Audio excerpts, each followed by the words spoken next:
In recent weeks, China has witnessed one of the most devastating and destructive floods in recent memory. From the mountainous western provinces like Sichuan, Gansu, and Qinghai to central and southeastern provinces such as Hunan, Henan, Fujian, and Guangdong, floodwaters have surged violently, sweeping away everything in their path. Thousands of homes were submerged, bridges washed away, dozens of lives lost, and hundreds of thousands were forced to evacuate urgently. Terrifying images have circulated across social media, murky, raging waters pouring through neighborhoods, residents crying for help from rooftops, children placed on tile roofs awaiting rescue in desperation. A country with the world's second largest economy suddenly appeared vulnerable and fragile like never before.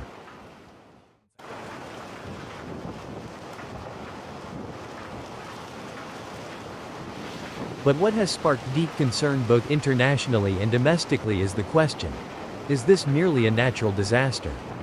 Or is it the direct result of flaws in China's development policies, urban planning, and resource management? As many experts have pointed out, the answer may lie in a combination of both. But what's more alarming is that the human-induced factors seem to be gaining the upper hand.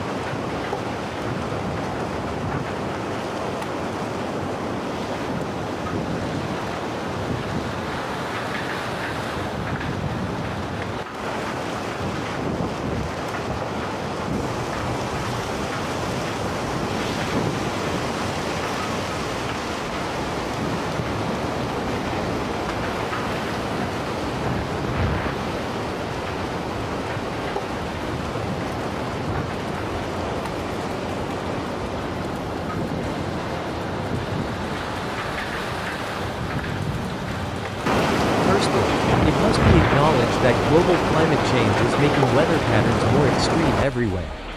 And China is no exception.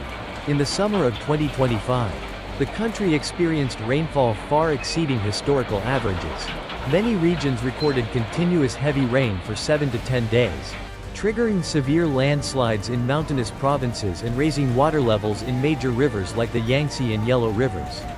El Niño, intensified East Asian monsoons, and high humidity levels contributed to torrential downpours. These are uncontrollable factors that lie beyond human influence. However, if only natural factors were involved, the damage might not have been this catastrophic. The main cause of the extensive devastation lies with human activities, particularly the way China has pursued rapid, unchecked development without long-term vision. Over the past 3 decades, China has undergone unprecedented urbanization. Hundreds of new cities were built, and thousands of residential complexes sprang up like mushrooms, accelerating the concreting of land. Protective forests, wetlands, and natural lakes that once absorbed and regulated rainwater were replaced by high-rises.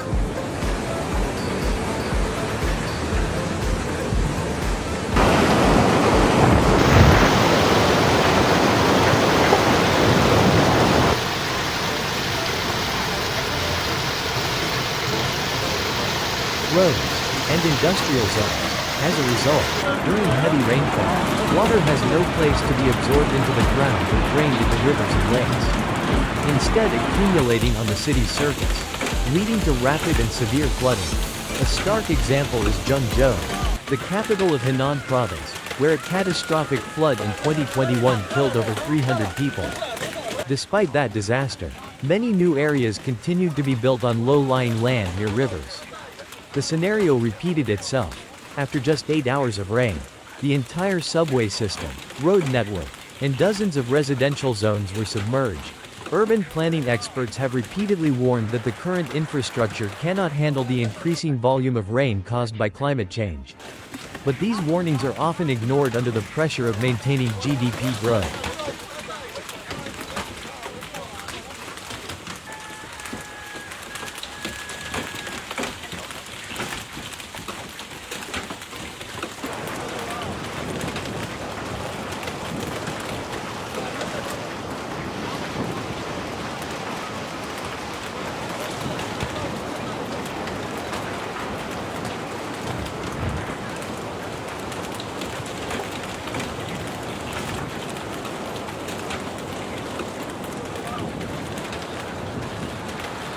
Another critical factor is the vast system of dams and reservoirs China has painstakingly constructed over the decades. With thousands of large and small dams, the country has one of the largest water control systems in the world. However, these structures are a double-edged sword. During the rainy season, to prevent dam failure due to excessive water levels, authorities are forced to release floodwaters. The problem is that such releases are often done quietly, with insufficient notice and transparency, leaving downstream residents caught off guard and unable to evacuate in time. Many residents in Guizhou and Chongqing reported receiving no warning until floodwaters rushed into their homes. A video showing entire villages swept away in minutes sparked outrage across social media. Also worth mentioning is the deforestation of upstream forests, a practice akin to digging one's own grave. To clear land for industrial, agricultural, and transport development, many localities have allowed the destruction of natural forests that serve as a vital shield against floods. Without these forests, rainwater from high mountains rushes down into the plains faster and more forcefully, carrying soil and rocks that cause severe landslides. Incidents of landslides burying dozens of homes and hundreds of lives have become nearly routine each rainy season.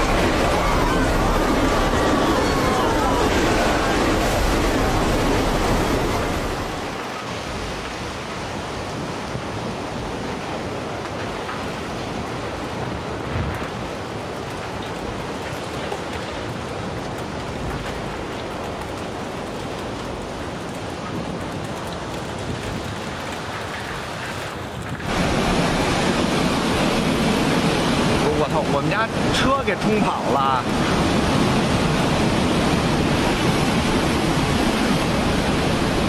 Beyond natural and technical factors, another root cause lies within the disaster management system, specifically, the lack of transparency, delayed responses, and passivity of government agencies.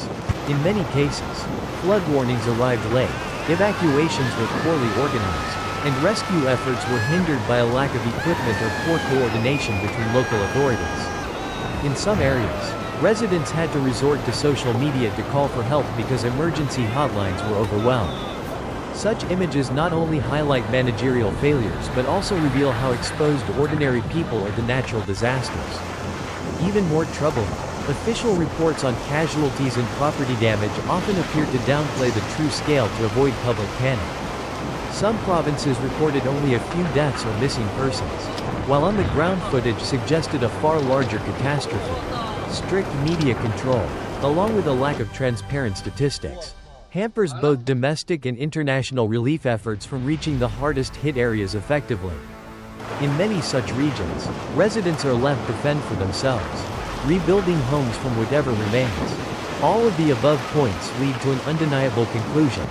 Flooding in China today is no longer merely a natural phenomenon, but a direct consequence of unsustainable development policies, short-sighted planning, and a lack of responsibility in risk management. The Chinese government must candidly acknowledge this, instead of continuing to blame nature as a means of evading accountability. Only when the state commits to fundamentally reforming its development model towards sustainability and environmental harmony, and overhauls its disaster response systems, can the severe impacts of future floods be mitigated. The current challenge is not just about rebuilding homes and roads after each rainy season, but re-examining our relationship with nature. Are we living in harmony with the environment, or are we pushing it to the brink? In China's case, the answer seems painfully clear, and if nothing changes, the next disaster is only a matter of time. Floods in China, natural disaster or man-made catastrophe? Perhaps, most accurately, both. But more frightening is that the human-induced part is growing ever larger, and ever more dangerous when it is concealed, ignored, or worse, rationalized with irresponsible excuses.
降雨量显示出此次强台风的强。小马